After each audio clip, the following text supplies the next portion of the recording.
Operation Domination is underway.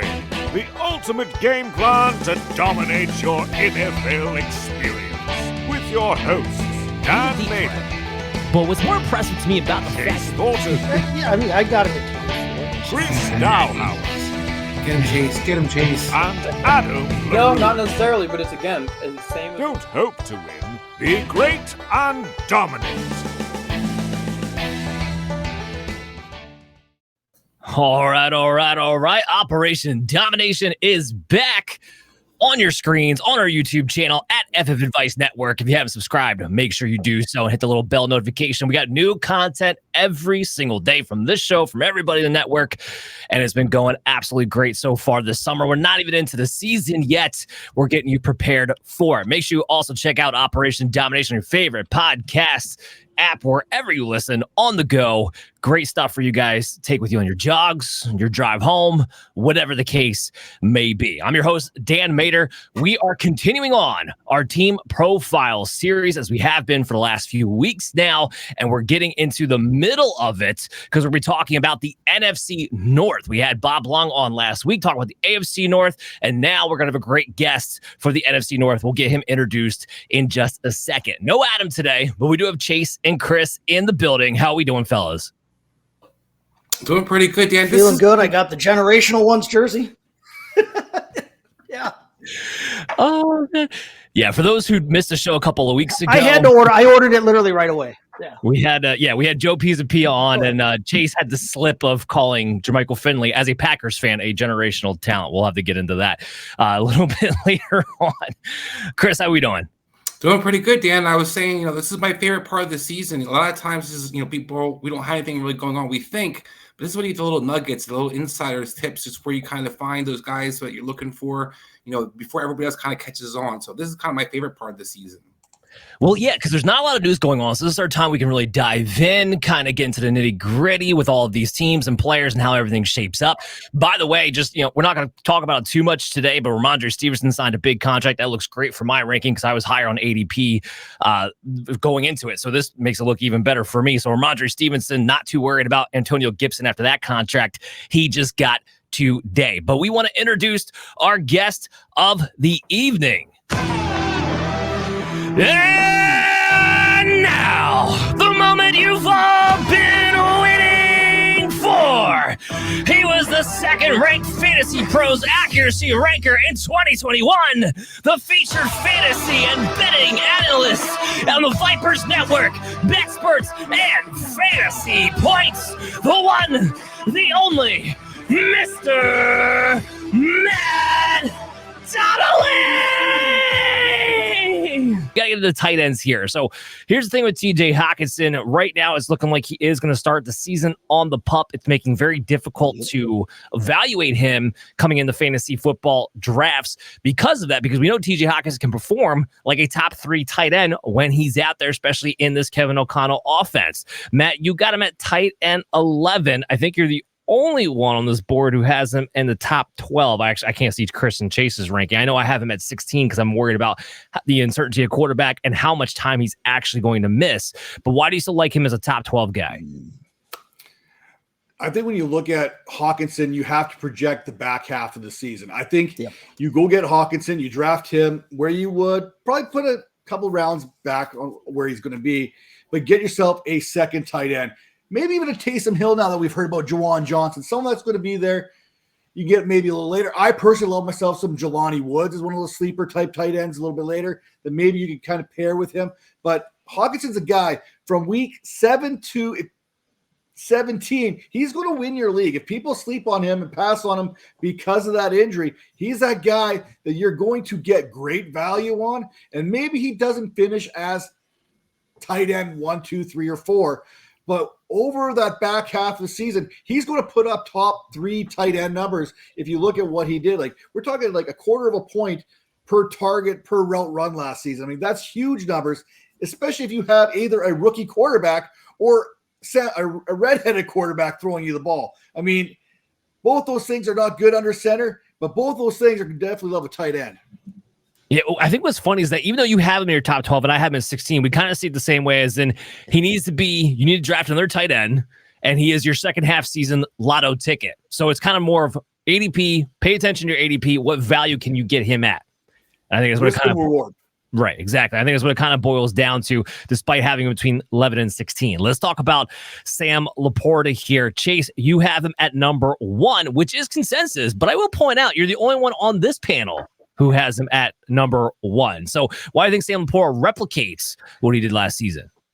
I think he can replicate it because for one, I can't believe that a rookie tight end's rookie season is going to be the peak of his career, the pinnacle of his career. I already told you before when we were talking about the passing game up there in Detroit. I think that they continue to improve. I think that in terms of Sam LaPorta, listen, Evan Ingram had a historical season last season. For not just for himself, but for tight ends. Evan Ingram had a historical year. I'm hearing a lot of love for him among smarts and experts. He's not getting the love necessarily ADP wise, but even if LaPorta regresses from a touchdown standpoint, he had 10 touchdowns last season. That's going to be tough to duplicate. That is really going to be tough to duplicate unless he truly is the second coming of Kelce, which I don't necessarily believe. Let's take away 5 touchdowns from him. So he's still catching 5 touchdowns. That's 30 points that we're taking off of his total. But I don't think it's out of the realm of possibility that he sees even more targets next season. I don't think it's out of the realm of possibility he sees 10 more targets next season. If he sees 10 more targets next season, he's catching 7 more balls for 70 more yards based on just what he averaged last season. So now you're talking about you're only taking 19 points off of his total from last season.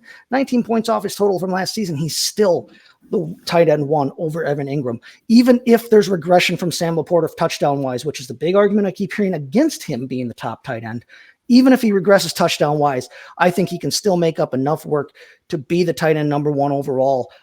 Travis Kelce, again, with Father Time being undefeated, Travis Kelce is getting older. We don't necessarily know if what their receiver situation is going to look like. So they may not have to cover anybody other than Travis Kelce in Kansas City for the time being. Evan Ingram, I think it's fair to expect some regression from, like I said, an historical season last season. So I still see LaPorta as capable of repeating. Now, I will say, with his ADP of 25 overall, I don't know that I'll have a whole lot of shares of Sam LaPorta because there's a hell of a lot of other values that I can take there, and I think I can wait on tight end and not take too big a hit at the position while still maintaining and getting value at other positions. So I probably won't have a ton of shares of him, even though I love him. I've got a ton of him in Dynasty, but redraft 25 overall is pretty rich for my blood.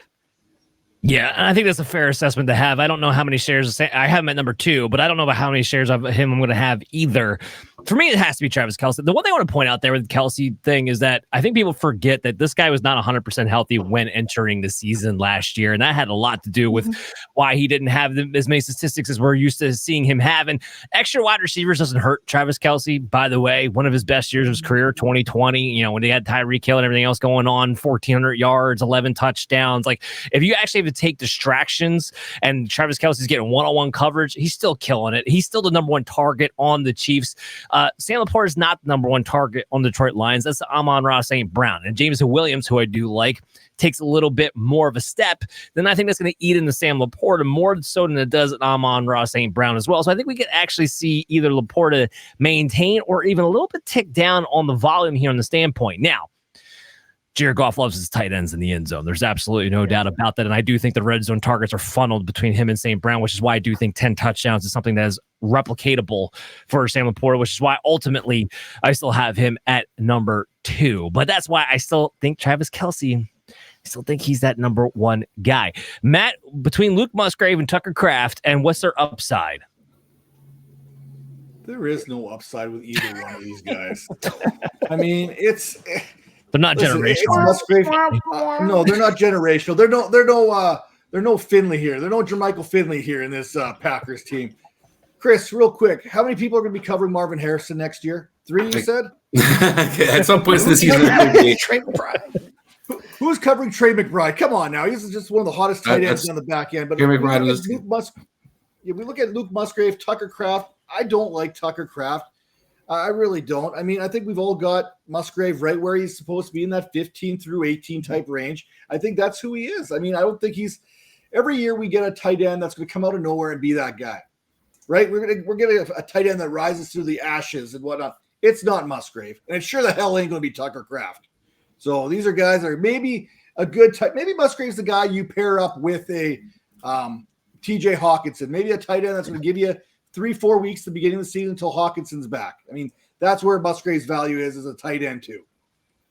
Yeah, fair enough. Chris, Cole Kmet. I mean, this is a guy who was up and coming, but now there's so many targets, so much going on. You do love Caleb, though. What do you think about Cole Kmet? Yeah, I love the other receivers a lot more for Caleb to throw the ball to than I love Cole Kmet. Look, Cole Kmet was the second mouth to feed in that passing attack last year, clearly the second mouth to feed in Chicago, and still wasn't necessarily a stud. He was a good player. It could, proved his draft worthiness and also probably maybe proved his contract. But they also brought Gerald Everett in this offseason, so they're having another guy who can actually siphon even more targets from Cole Kmet. The only reason, Danny, he has maybe on my radar is because tight ends are always hit and miss. We talk about this a lot on the show. I think he can catch some touchdowns. Not a lot of guys that profile as red zone targets. Another reason I'm big on Roma Dunze. But Cole Kmet is the other guy I think as kind of profiles as the other red zone option for them to look for in red zone. So there is some upside, but I just think there's not enough upside for me to be really interested in Cole Kmet, the guy that I'm retargeting. I just love that there's actually tight ends to talk about this year. Like there's actually 12 tight ends, and it's amazing to absolutely have. Woo! Guess what, guys? It's now time for our Underdog Special Future Bets of the Year.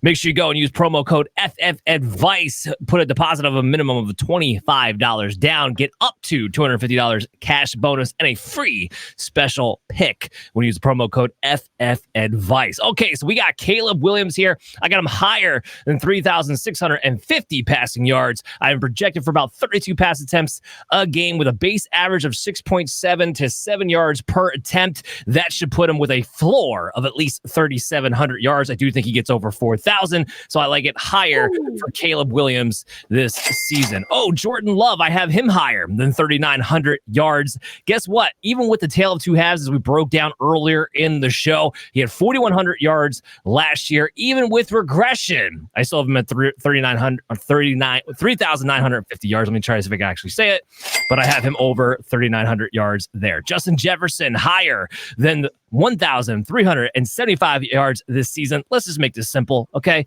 Justin Jefferson averages 98.3 yards per game, regardless of who the quarterback is. As long as he doesn't get hurt, which is pretty much all this bet comes down to, Justin Jefferson gets higher than 1,375 yards this season. Jared Goff, higher than 4,100 yards.